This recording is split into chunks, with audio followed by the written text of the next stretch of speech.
Alright guys, so in this video I'm going to answer the question of whether you have to work out every day when you're starting out training. And the answer is no.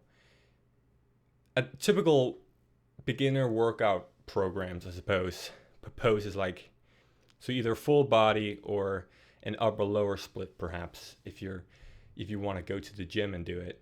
But and I suppose that's great if you want to, like 3 times a week, 4 times a week. It doesn't really matter that much.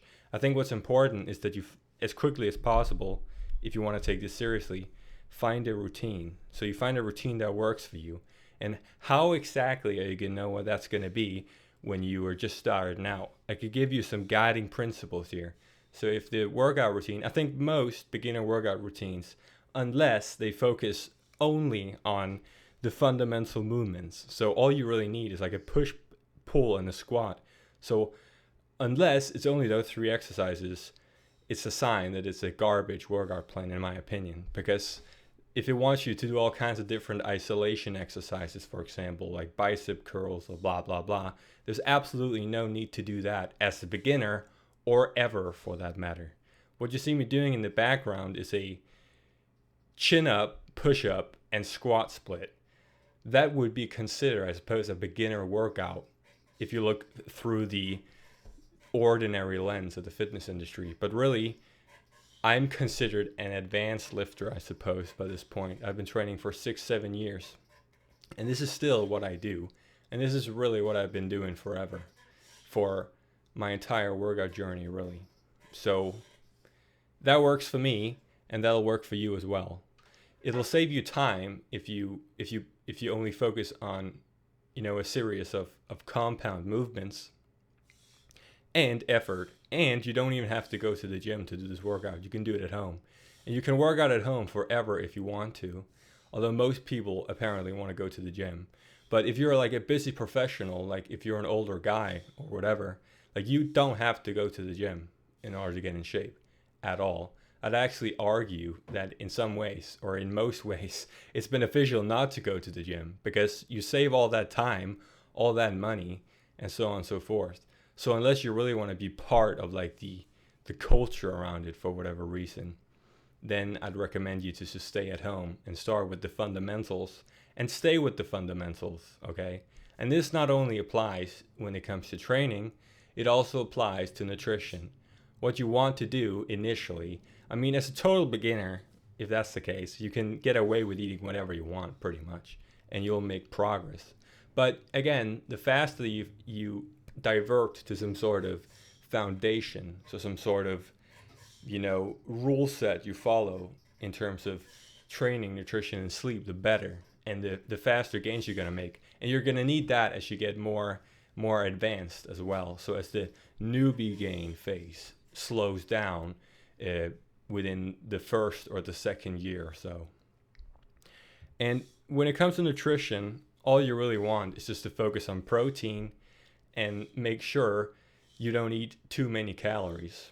And you do that by focusing on whole foods, which are healthy foods. So when you look at foods, right, you look at a spectrum. You have the garbage foods, pizza, durum, burger, or burgers can be healthy, but McDonald's, so on, candy, all this garbage, that's in the garbage bin.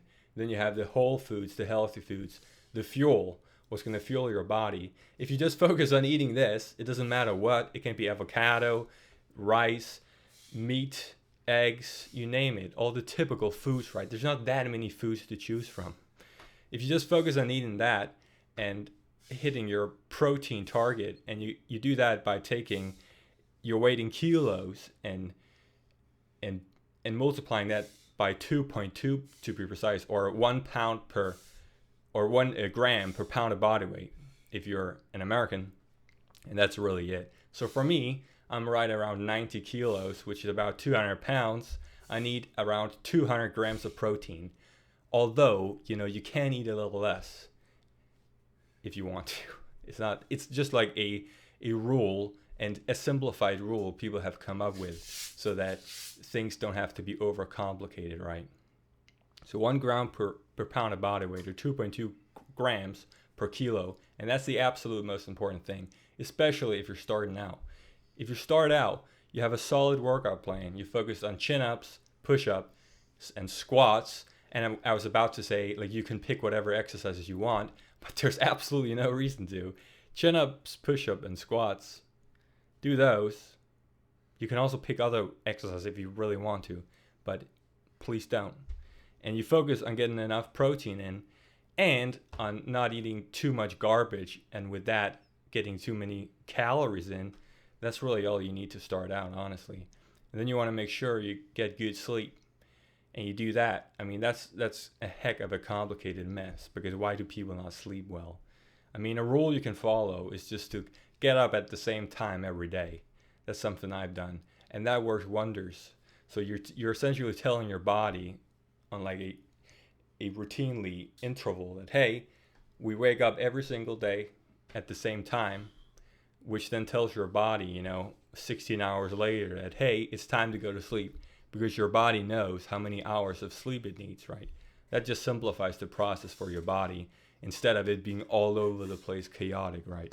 So yeah, training, nutrition, and sleep. Those are the 3 pillars you want to get down. And yeah, I just laid out a little blueprint for you, I suppose, if you're starting out. It really don't have to be more complicated than that if you don't want it to. Thank you for watching.